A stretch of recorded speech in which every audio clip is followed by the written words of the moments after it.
खाना खा के बहुत लेजीनेस फील हो रही है यार, बहुत आलस आ रहा है। मैं तो जा रहा हूँ सोने।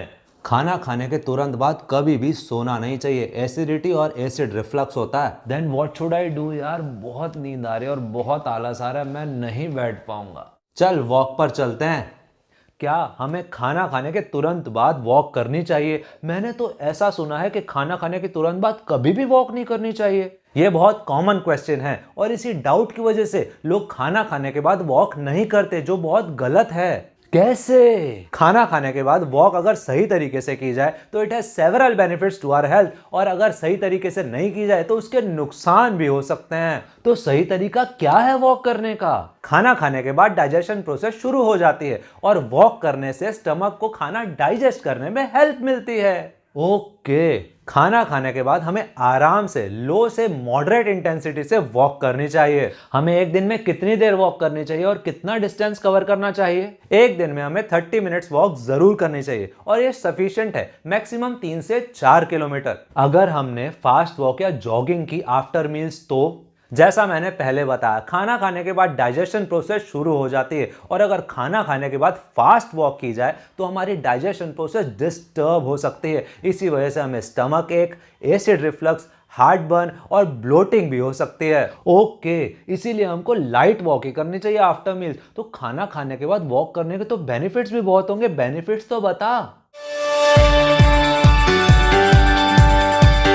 खाना खाने के बाद वॉकिंग करने से हमारा डाइजेशन इंप्रूव होता है, खाना स्टमक से इंटेस्टाइन में जल्दी मूव होता है। इसके साथ साथ अगर लो टू मॉडरेट इंटेंसिटी से वॉक की जाए तो गैस्ट्रो इंटेस्टाइनल ट्रैक्ट पर एक प्रोटेक्टिव इफेक्ट होता है। वाओ! और हम कई डिजीजेस से भी बच सकते हैं, जैसे bloating, constipation, heart burn, peptic ulcers, irritable bowel syndrome. Amazing!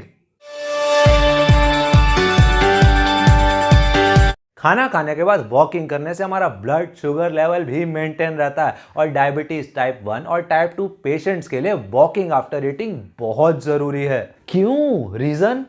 खाना खाने के बाद ब्लड शुगर लेवल सडनली बढ़ जाता है और वॉकिंग करने से ब्लड शुगर लेवल मेंटेन रहता है और इसीलिए ओरल मेडिसिन और इंसुलिन की भी रिक्वायरमेंट कम हो जाती है। डायबिटीज पेशेंट को कितनी देर वॉक करनी चाहिए? डायबिटीज पेशेंट को हर मेन मील के बाद, जैसे ब्रेकफास्ट, लंच और डिनर के बाद 10 मिनट की लाइट वॉक जरूर करनी चाहिए। इससे ब्लड शुगर लेवल मेंटेन रहता है। Walking after eating diabetes patient के लिए तो अच्छा है ही, लेकिन नॉर्मल लोगों के लिए भी ब्लड शुगर लेवल मेंटेन रखने के लिए बहुत अच्छा है। एब्सोल्युटली। हम सभी को बहुत अच्छे से पता है कि रेगुलर एक्सरसाइज करने से हमारी हार्ट हेल्थ बहुत अच्छी रहती है और रेगुलर एक्सरसाइज करने से ब्लड प्रेशर भी कंट्रोल में रहता है और बैड कोलेस्ट्रॉल भी कंट्रोल में रहता है और इसके साथ साथ स्ट्रोक और हार्ट डिजीज होने का रिस्क भी बहुत कम हो जाता है। ओके, ग्रेट, बट कैसे? स्टडीज बताती हैं कि हार्ट डिजीज का रिस्क कम करने के लिए एक दिन में 3 से 4 बार छोटे छोटे ड्यूरेशन के लिए एक्सरसाइज करना ज्यादा अच्छा है कंपेयर टू एक लंबे ड्यूरेशन के लिए एक्सरसाइज करने से। इससे ब्लड ट्राइग्लिसराइड्स का लेवल कम रहता है, जिसकी वजह से हार्ट डिजीज होने का रिस्क भी कम हो जाता है। ग्रेट यार, तो अगर हम हर मेन मील के बाद अगर 10 मिनट की सिर्फ लाइट वॉक भी करें तो हमें हार्ट डिजीज होने का रिस्क भी बहुत कम हो जाएगा। For sure. वेट लूज करने के लिए हमें कैलोरी डेफिसिट में जाना जरूरी है। इसका मतलब जितनी कैलोरीज कंज्यूम की उससे ज्यादा बर्न करनी होती हैं और अगर आफ्टर मील्स कंसिस्टेंटली हम वॉक करें तो हम कैलोरी डेफिसिट में आ सकते हैं और वेट भी लूज कर सकते हैं। सुपर्ब! खाना खाने के बाद वॉक करने से ब्लड प्रेशर लेवल मेंटेन रहता है टू अ सर्टेन एक्सटेंट और एक लंबे सेशन की जगह अगर हम दिन भर में 3 से 4 बार 10-10 मिनट की शॉर्ट वॉक करें तो ब्लड प्रेशर लेवल कंट्रोल में रहता है। क्या खाना खाने के बाद वॉकिंग करने से हमारे सिस्टोलिक और डायस्टोलिक दोनों ब्लड प्रेशर मेंटेन रहते हैं? यस, स्टडीज में पाया गया है अगर हम प्रॉपर वॉकिंग रूटीन फॉलो करें तो सिस्टोलिक ब्लड प्रेशर जो अपर लेवल वाला होता है 120 mm वाला, वो हम 13% तक मतलब 21 पॉइंट्स तक कम कर सकते हैं।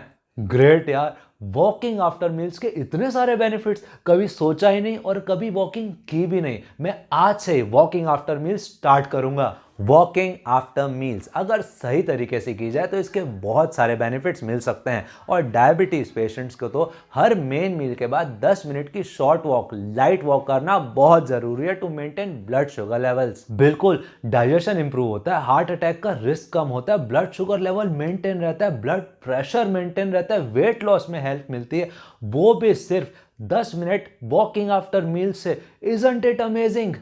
आज मैं वेब सीरीज देखूंगा, आज मैं टीवी देखूंगा, यार बहुत नींद आ रही है, आज तो मैं सो जाऊंगा। ऐसा करते हैं तो प्लीज एक बार जरूर सोचिए। आपकी हेल्थ आपके हाथ में है, आपको सिर्फ 10 मिनट वॉक करनी है। हैप्पी हार्मोन भी रिलीज होते हैं वॉक करने से, आपका मूड भी अच्छा होगा, आपकी हेल्थ भी अच्छी होगी और ये आपके लिए बहुत अच्छा है। तो प्लीज खाना खाने के बाद 10 मिनट की वॉक, अगर आप बाहर नहीं जा सकते तो आप घर में भी कर सकते हैं, ऑफिस में भी कर सकते हैं। तो प्लीज सोचिए मत, अगर आप नहीं करते तो आज से ही स्टार्ट कर दीजिए। सो फ्रेंड्स, आज का वीडियो इतना ही रखते हैं। आई होप ये वीडियो आपके लिए यूजफुल होगा, तो लाइक और शेयर कर दीजिए। और अगर आप चैनल पर नए हैं तो चैनल के सपोर्ट के लिए सब्सक्राइब कर दीजिए, बेल आइकॉन को टैप कर दीजिए to stay notified about new videos. So friends, live a life, take very good care of yourself, eat healthy, stay healthy। मिलते हैं नेक्स्ट वीडियो में। Until then, bye and thanks for watching।